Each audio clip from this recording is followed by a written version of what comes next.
You ever work your whole life for something, finally get it, and then watch some smug lady with a clipboard try to take it away like she owns the world? Yeah, that's how this started. 3 weeks after I moved into my dream home, front porch, tall trees, quiet neighborhood tucked off the highway, 3 black SUVs rolled into my driveway like it was a crime scene. Doors swung open in perfect sync. 6 men in tactical vests poured out, and right behind them stood the woman I'd been butting heads with for weeks, Nancy Dillard. Self-appointed president of an HOA that, far as I could tell, didn't even legally exist. You're in violation of neighborhood regulations, the tallest guy barked. We have a warrant for your removal. Nancy crossed her arms and smirked like she'd just checkmated me in some suburban Cold War. What she didn't know, what none of them knew, was that I wasn't just some stubborn homeowner.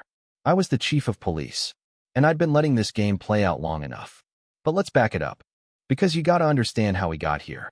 I bought this house after years of working late shifts, living out of suitcases, moving from one precinct to another. Finally decided I wanted to settle down somewhere quiet. I didn't want to deal with HOA rules, lawn snitches, or neighborly power trips. So I made sure, absolutely sure, this property had no active HOA when I signed. First day I moved in, hadn't even unpacked my kitchen yet, and there she was, Nancy, standing across the street like some Hallmark villain in a pantsuit. Clipboard clutched like a weapon. No hello, no welcome, just a stare, long and judgmental. Next morning, red notice taped to my front door. Violation 1, non-compliant mailbox. Violation 2, landscaping not approved. Violation 3, failure to register with HOA. I blinked. I hadn't even unboxed my coffee maker. And more importantly, there was no HOA. I crumpled the notice and tossed it. Should have been the end of it. It wasn't. An hour later, Nancy marched up my driveway, heels clicking, smile fake as plastic. Afternoon, she said, syrupy sweet. I assume you got the notice? Yeah, I replied, wiping sweat from my brow. I threw it away. Her face twitched. That wasn't a suggestion. I chuckled. Funny, I don't recall joining any HOA. She snapped her clipboard shut. Your street was annexed into ours last year. Not without my signature, it wasn't. Nancy's tone sharpened. You'll comply, Mr. Ryland, or we'll escalate. To who? The clipboard police? She stormed off. And that's when things turned ugly. Over the next few days, I found more red notices taped to my door, my fence, my garbage bins. A $500 fine appeared for noncompliance. I tossed it. Then my mailbox got smashed. My car keyed. Power flickered out twice in one night. I checked my security cams and caught Nancy, flashlight in hand, snooping around at 2 a.m., taking pictures like she was building a case. I realized this wasn't just pettiness. This was a campaign, a full-on operation. So I did what I do best. I investigated. Went down to the county clerk's office, dug into property records. As I suspected, Nancy's HOA didn't legally exist. No registration, no tax ID, no board recognized by the city. But she'd been acting like one, sending out phony fines, collecting dues, even threatening foreclosure. Turns out, a lot of folks in the neighborhood had been paying her just to shut her up. Scared of being targeted. Some had even sold their homes to escape. And those compliance officers she sent around? Not city officials. Not even security contractors. Just goons in vests and knockoff badges. I went straight to her door the next day. Banged harder than necessary. She opened it smiling, like she'd been expecting me. I was wondering when you'd show up, she said. I held up the documents. This fake HOA ends today. She glanced at the papers, unimpressed. You can try, but you're outnumbered. And right then, I noticed them. 4 guys in black shirts, standing behind her. The same ones who'd been snooping around my property. Real professional, except none of them noticed my badge poking out from under my shirt. That night, I upgraded my security system. More cameras. Motion lights. And sure enough, at 2:14 a.m., they came back. 2 guys in dark clothing, standing in my driveway, whispering, pointing at my house. I stepped outside, weapon holstered, but visible. You boys looking for something? They froze. One muttered, routine compliance check. At 2 in the morning? I raised an eyebrow. Get off my property. They left without a word. But I knew what was coming next. What I didn't expect was the theater. A few days later, just as the sun was setting, I hear engines. 3 black SUVs roll up. 6 men in tactical gear step out, like it's a hostage negotiation. Nancy appears behind them, arms folded like she's directing a damn SWAT team. One of the men, tall, square-jawed, mirror shades, approaches with a folder. "You're in violation of neighborhood code," he announces. "We have a warrant for your removal." I tilt my head. "You have a warrant? For what, exactly?" He opens the folder, full of made-up forms and HOA headers. "Refusal to comply with lawful HOA enforcement."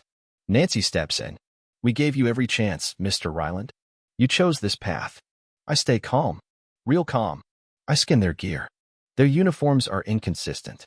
Badges clipped on wrong. Their stance, too rehearsed. Like guys who watched a few cop shows and thought they could wing it. I reach into my pocket, slowly, and pull out my badge. I'm Chief Ryland. Local PD. Silence. Long, stretched-out silence. Like time held its breath. One guy stumbles backward. Another swears under his breath. Nancy's face drains of color. Is this a joke? No, I say, stepping forward. But impersonating an officer is a felony. So is unlawful detainment. So is attempted home invasion. So is fraud. From down the block, the real siren started. Squad cars rolled in fast. My guys poured out. We'd been ready. The fake officers dropped their gear and put their hands up.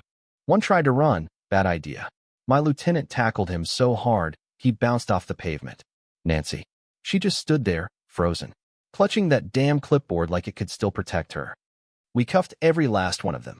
Reynolds, my lieutenant, looked around and muttered, "Hell of an HOA, chief." I turned to Nancy. "Anything you want to say?" She tried. "This is a mistake. I didn't do anything wrong." I held up the phony warrant.